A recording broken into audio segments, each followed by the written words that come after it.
My technical definition of magical thinking is that it's an attribution of mental properties to non-mental phenomena, or vice versa. So that means thinking of natural events outside in the world as having some element of mind or consciousness, or treating your own thoughts as if they have some sort of physical properties, and maybe they can go out and influence the world directly.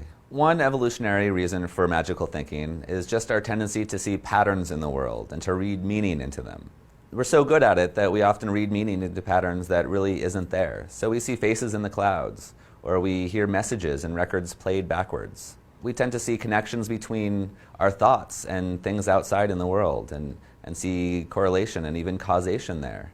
So for instance, if you think something and then it happens, you might think that your thought caused the thing to happen. Or maybe your thought was a premonition. Many skeptics feel that they are immune to magical thinking, that this just doesn't apply to them. I say they're wrong. Magical thinking is based on very basic intuitions and emotions that we all have.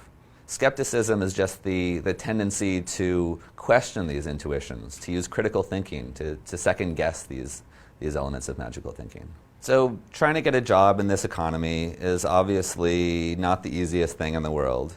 And it's easy to take that personally and think that maybe you just weren't meant to succeed, or maybe you weren't meant to get a job and the universe is against you. There are a few ways that magical thinking can help you out. So for instance, putting faith in the law of attraction will lead you to try to picture success, hoping to draw that to you. And picturing success will increase your optimism and increase your confidence. Also, if you set a big goal for yourself, if you see it as your calling, if you feel like you're meant to be here in order to achieve this goal, it'll give you an extra kick in the pants. You'll see any roadblocks as just bumps in the road. You could even use magical thinking to see it as a plus, to say maybe you were meant to struggle in this way so that maybe when you eventually do succeed, success will be much sweeter. Or maybe the lessons you're learning by really struggling right now will come in handy later in your career.